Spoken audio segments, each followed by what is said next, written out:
Okay. For the past few weeks, we've been dealing with the Ten Commandments. They're an exciting thing, and I've asked a question about whether or not they're intended for God or for man. That is not as silly a question as it might appear at first. For the long history of religion has focused upon God and man's obligation to God. We talk about worship, that is, studying that which is worthy of being studied, and the whole response of most of the religious tradition of the world is not that one must reflect upon his own existence, but that one must act out certain things to honor God. I've often talked about the ancient world and how in Babylonia, for example, at the time of the biblical period, the only time people were involved in the religious act is when they were called out to stand alongside the roadways once a year during the New Year's festival, in which Marduk, the statue of Marduk the god, was carried down through the streets, and the people dutifully cheered and shouted as the priest went through a religious ritual. Shades of the political world. And then afterward, the people were dismissed and had nothing to do with religion for another year. When you read much of the literature of other countries, the concept is that one gets in tune to God for God's sake, not for man's sake.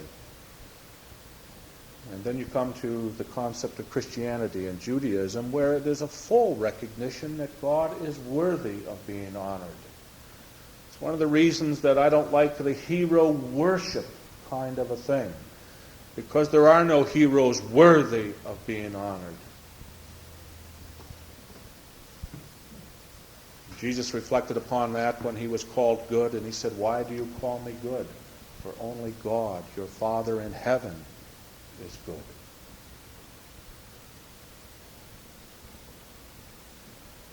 Now, there's nothing wrong with that. Part of why we come is to focus our attention upon God, in a sense to worthy Him, that is to worship Him. We read from the Psalms where God is the Creator and magnificent, and we are challenged as we direct our thoughts away from ourselves to outside our own existence and to find God. But in truth, for the most part, acknowledging that God is and that any of our understandings of God are inadequate just from the very fact that we ourselves are inadequate, we change the focus mightily away from a ritualistic looking towards God to a very real looking within ourselves to know who we are, where we are, and what we are. For the purpose of religion is not only to honor God, but to find truth in our own lives. And the two are mutual, sharing and walking side by side. For example, when you look at the Ten Commandments themselves, I think you're immediately struck by the fact that the opening section deals with God. We talked about that. The first sermon dealt with the concept of Yahweh, the name of God in Hebrew. And we talked about various possibilities. I am the Lord your God who brought you out of the land of Egypt. I am Yahweh, your God, who brought you out of the land of Egypt. And one that I ultimately came up with, which I think is the most powerful translation of that, I, Yahweh, your God, brought you out of the land of Egypt. We talked about the imperative of God in life. We moved on to the idea of the Sabbath, a rest, a ceasing from labors, the ability to recreate by recreation of whatever kind, a chance to move away and to share in a different way life, to revitalize the batteries and to charge them up and to get the emotions in an easy way. If we're being overly tired, we recognize that our emotions are down and we're no longer able to cope. And the regular need for rest. I talked about Rabbi Morris Adler, who at the age of 50, prior to his assassination in the synagogue, indicated to me, "You poor Christians, I don't know how you ministers do it. I get one day a week in which I have to rest by God's law. And my people respect that day. How many days a week do you get? And in 50 years, he said, I've had 7 years of rest that you haven't had. Interesting. We talked about honor of parents. The main point of that particular sermon was to look at the fact that we ought to expect from our children what we're willing to give to our parents. That's not easy, is it? It grows out of the French Revolution. For the peasants, as they stood outside the palace of one of the French noblemen, shouted about the wealth, and we want to share the wealth. The nobleman said, if you were to share all the wealth I have, it would come to less than half a franc per person. If you want your half a franc, here it is, go. And we reflect a little bit upon the concept that too often people want to level down to their level, but never want to raise up from the other level. We want to share the wealth, but we don't want to share the wealth. We want those who are in positions of power above us to give us from their positions of power and their money, but we're not willing to give it on to others who are beneath us. An interesting thing.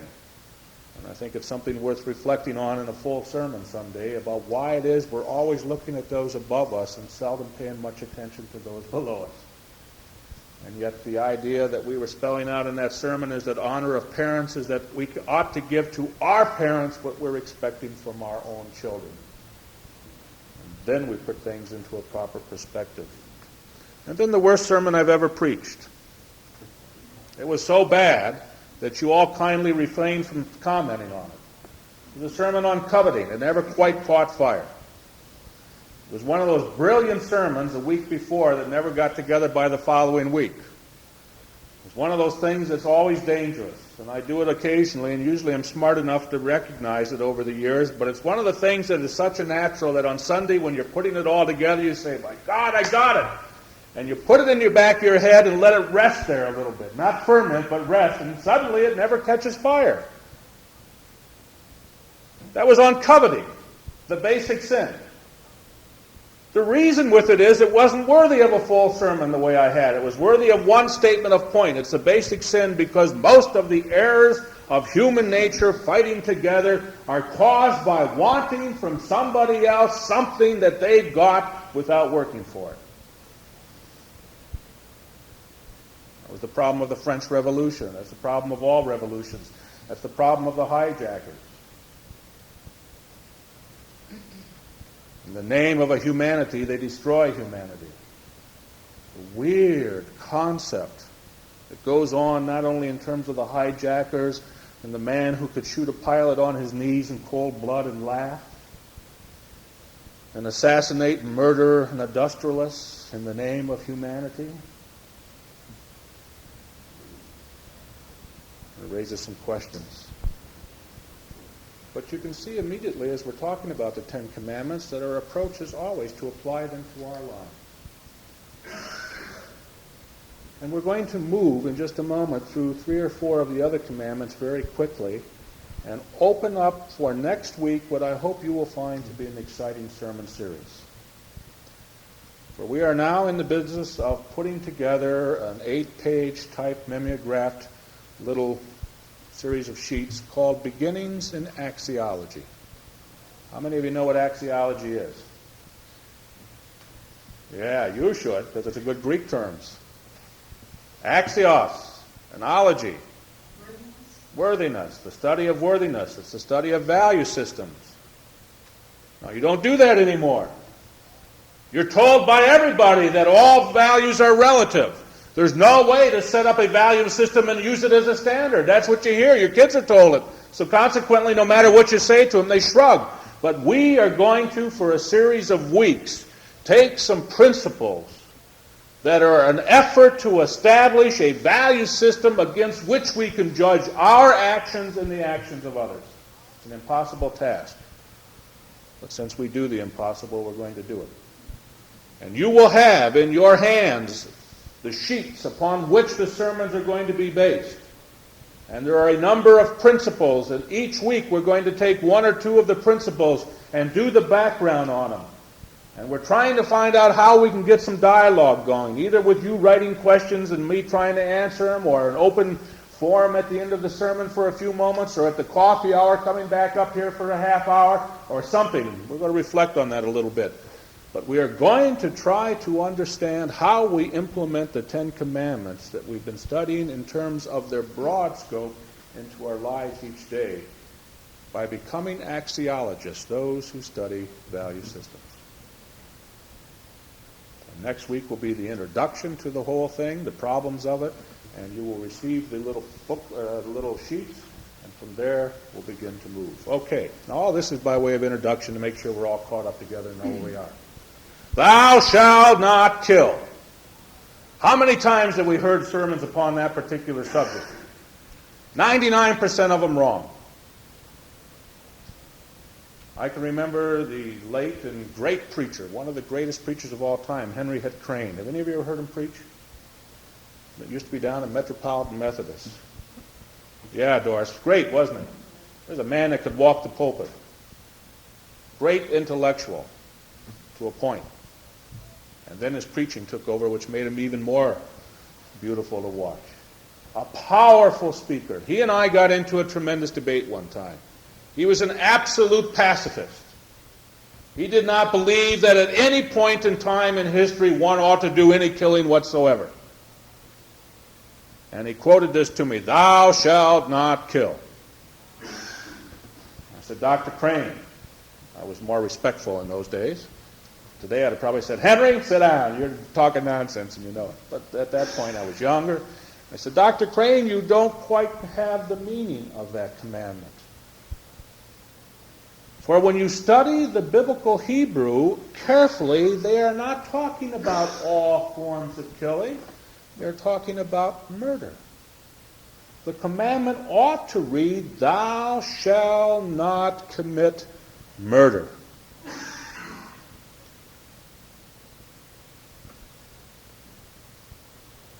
Now, there are killings which are not murder. Or are there? What happens in terms of accidental killing and accidental death? For murder basically has the concept of premeditation to it. Am I right? So we are already moving into a different realm. Then I said to Dr. Crane, if you understand and accept that, you are moving into a more powerful statement of what you are talking about. What was a harangue about war? War, in a sense, is premeditated murder on both sides. You do not send soldiers into the field with the expectation that they will not commit murder. Now, the fact of the matter is that all studies show that most of them do not commit murder. They refuse to shoot the enemy. 25 to 30% are the only ones that even aim at the enemy. The rest shoot up in the air or don't bother to shoot at all. It's so ingrained in their system that they ought not to harm somebody else that with all of the training that we give our soldiers, we are basically unable to build an ability to kill somebody else. That's interesting, I think. We oftentimes overlook that. But these are the studies coming out of the military themselves. They know that 3 out of the 10 are going to do the actual killing. The rest aren't going to have any part of it. Or they may march and they may go forward, but they shoot up in the air, use up their ammunition, and then they don't worry about it too much. But I said to him, you have a chance to make that a commandment apply in a different way. And you can move from the concept of premeditated murder to the concept of what do I do with my life that allows killing to come in with premeditation. And that's one we have to reflect on. Do I put myself in a position where I could, under circumstances, cause the death of another human being?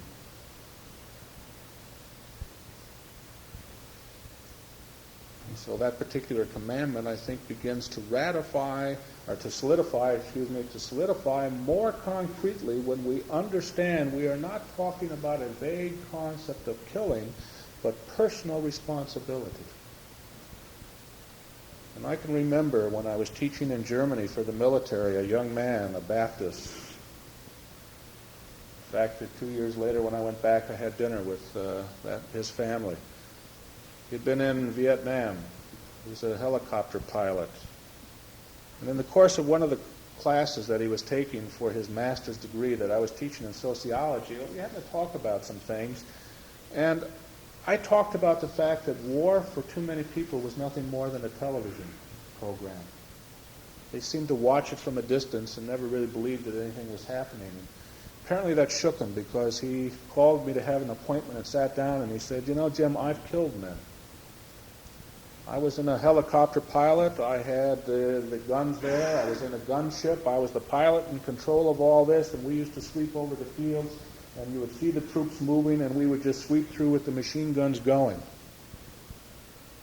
And he said, "Until you made the statement in that class, I never faced the fact that I was killing men.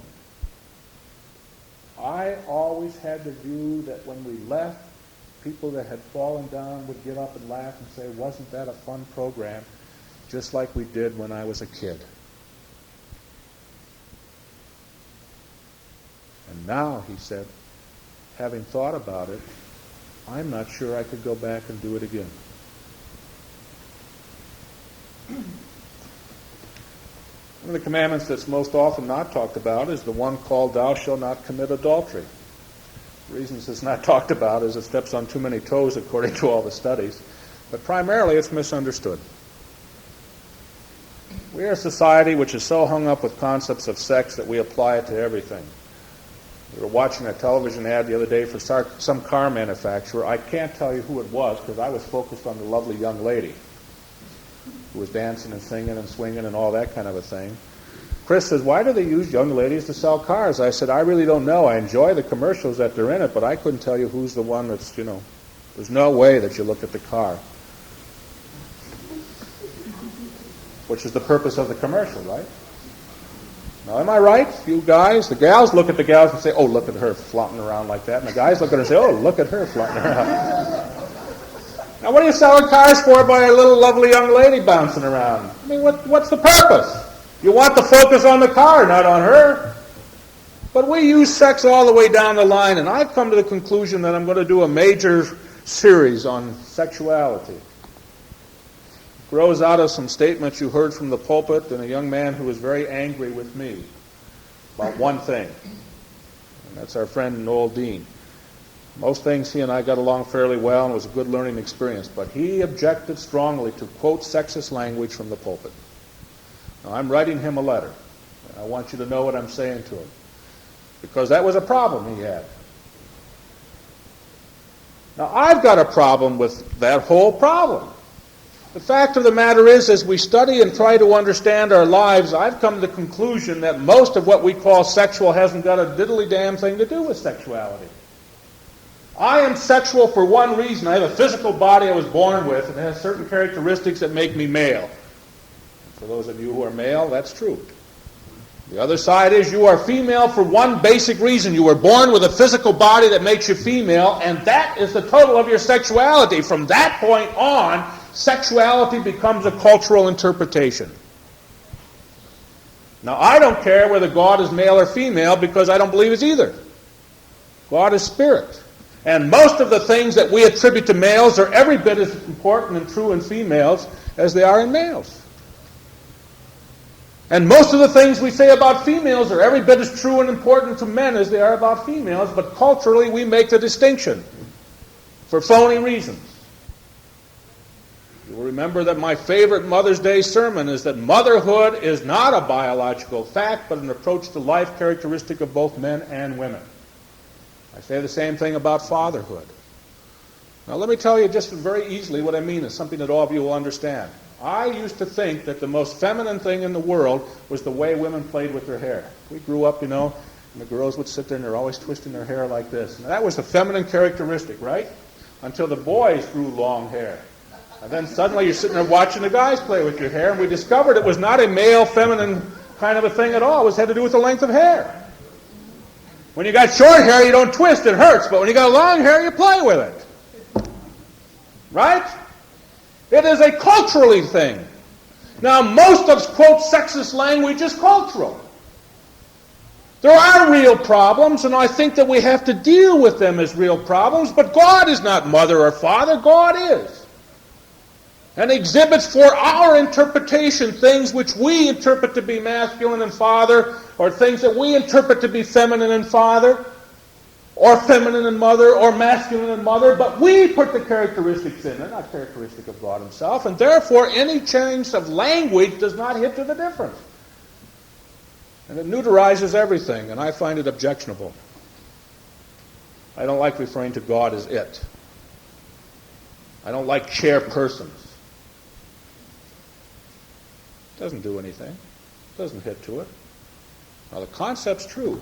Men and women and black and white and all kinds of people ought to have equal opportunity and be judged on the value of their skills, not on the value of whether they wear skirts or don't, or have long hair or don't, or are black or white or don't, or whatever. Now, that's by way of introduction. And the concept of adultery is made purely sexual in America today. And there's no doubt about it that within the biblical record there is a sexual connotation to adultery, and I don't want to remove that, but it's so obvious we don't have to talk about it, but it goes even more deeply than that. The concept of adultery in the biblical world was a concept of destruction of the most valuable thing in society. That is the family. To this very day, people who are eager to understand the Jewish world lament the fact that the family isn't as strong as it once was. But the concept of the family within Judaism has always been the basic concept. We lost it in Christianity when we moved beyond the family to create a priesthood that moved outside the role and function of family. A priest doesn't have a family. A nun doesn't have a family in the sense that they're talking about in the Bible. It becomes more spiritual not to operate within a family, and therefore Christianity lost its basic root of the importance of the family. An importance that we have failed to recognize in most of our social welfare programs, where we make daddy live outside the house before we'll help people in need. Very strange ruling. If daddy's in the house, you can't receive help. So daddy has to live outside the house, double the cost. He can sneak home, but if he's caught sneaking home, you're in real trouble. Very, very strange inability to function with the concept of family as important. But within biblical tradition, adultery was a breaking down of that. For it meant that the relationships were being torn asunder. And that's what was evil.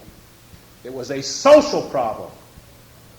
Not between two people, but between those who did not value any longer the importance of their family. It was not because it was sexual, because there were other things that also broke down and people were concerned about, but adultery because it is, in the biblical language, the most important knowing, the sexual relationship. It's interesting. Only in biblical Hebrew, and therefore through the Greek and into English and other languages, that the sexual act is to know someone. And to know someone in the deepest way is precisely what this is all about. And that causes the splintering. And the third and fourth commandments that we're talking about today go together. You shall not steal and you shall not bear false witness. I put them together because they're basically the same. Now, to show you how ludicrous that this can become, one of our Sunday school materials that are not used in this church, and which I read when I was in seminary, which was a Southern Baptist seminary, so I'll tell you where they were used, picked up on this, you shall not steal, and applied it to football.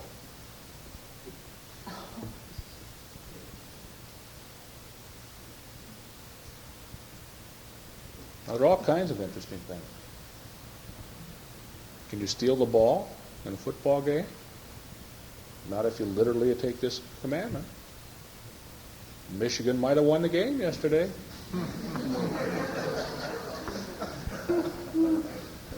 I keep my record straight and pure, don't I? If they had not had, if Minnesota had followed this rule, you shall not steal, they went even farther. They grew from thou shalt not steal to a verse Leviticus, you shall not move your neighbor's boundaries, which is a study of spelling out.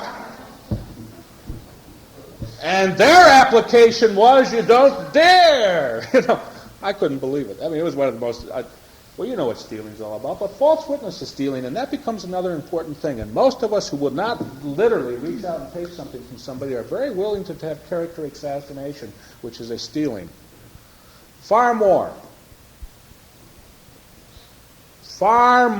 important than the loss of a few dollars one way or the other. I can remember when I was living on campus, I had one break-in. They didn't get an awful lot of money, but they stole something of me. Sense of security, and that was far more important than a few dollars that were lost and a couple of other things. And what happens when we steal the very soul of an individual by bad-mouthing them, to pick up the language of the day, by taking their whole character and peeling it away, by allowing them nothing good, by not putting it into a perspective? What have we done to them? We've taken something from them that can never be returned. For if I steal your money, I can give it back and maybe even repay it tenfold. But if I steal something of your personality and destroy it, it can't be returned. That's why that's such a difficult thing. That's why so many people can't build back fences or even mend broken relationships after they've once been shattered. Because too much of what they are and who they are have been stolen. And while the false witness in the biblical record deals with the concept of witnesses who are actually standing before a judge and trying a case, the extension is very clear. That false witnesses are those who spell out in an evil way the nature of another individual. And one of the powers in our lives are to be adequate witnesses, not false witnesses. And the difficulty is that we have to continually search deep down within ourselves and to ask, why am I doing this? Why am I saying this? Am I tearing somebody else down just to build myself up? 99.99% of the time, that's true. Almost all prejudice is an effort, like coveting, to build myself at the expense of somebody else. When I say that this group, and I leave it open, having just finished reading Trinity a few weeks ago, the Protestants would say it about the Catholics would say it about the Protestants. I saw a part of the movie last night where the Cheyenne were called the human beings and separated from the whites who weren't human beings, and they said it about the whites, and they said it about the blacks, the Cheyennes did, because they were not quite as ugly as the whites, but still acted like them in a lot of ways. Very interesting. You can fill in whatever group you want, Protestant, Catholic, white, it doesn't matter. They're dirty. They're lazy. They're right on down the line. Now, when you say that, what are you meaning? They're dirty, but I'm not. They're lazy, but I'm not. They don't understand, but I do. You see? And every effort to tear somebody else down is to say, I'm better than they are, look at me. And every character assassination is an effort to point the finger at somebody else with the idea that you will stand up and say, I'm better, look at me. And teachers, and politicians, and preachers, and friends, and parents who destroy something in another individual in the effort to build themselves have ultimately failed to understand the biblical commandments as I understand them. For the true power of a person is not the ability to find faults with other people, but to overcome that ability. The lowest intellectual activity is fault finding. The highest intellectual activity is to see beyond the faults to the positive. And we don't teach that to our kids enough, and we don't teach it enough in the schools. For in our critical, analytical way, we are always tearing down and seldom building up. And all of us went through and are still struggling to overcome our educational background where we thought it was clever to tear apart a writer or a speaker. Am I right? To this day, I have to sit there and say to myself, with all of your training, listen to the positive impact of the speaker and don't bring all of the critical apparatus you were trained to bear to the point that you don't listen with an open heart. Because I was trained to criticize in the negative sense and received almost no training to criticize in the positive, to say why this is working. And I think part of our maturity is to see other people and recognize their failings, and accepting those, see the strong points and build on it. To say, hey, yeah, maybe, because most people know their own failings. That's one of your problems, but hey, look at this. See what you got going here. Hang on to this and put that into a perspective and know where you are. Well,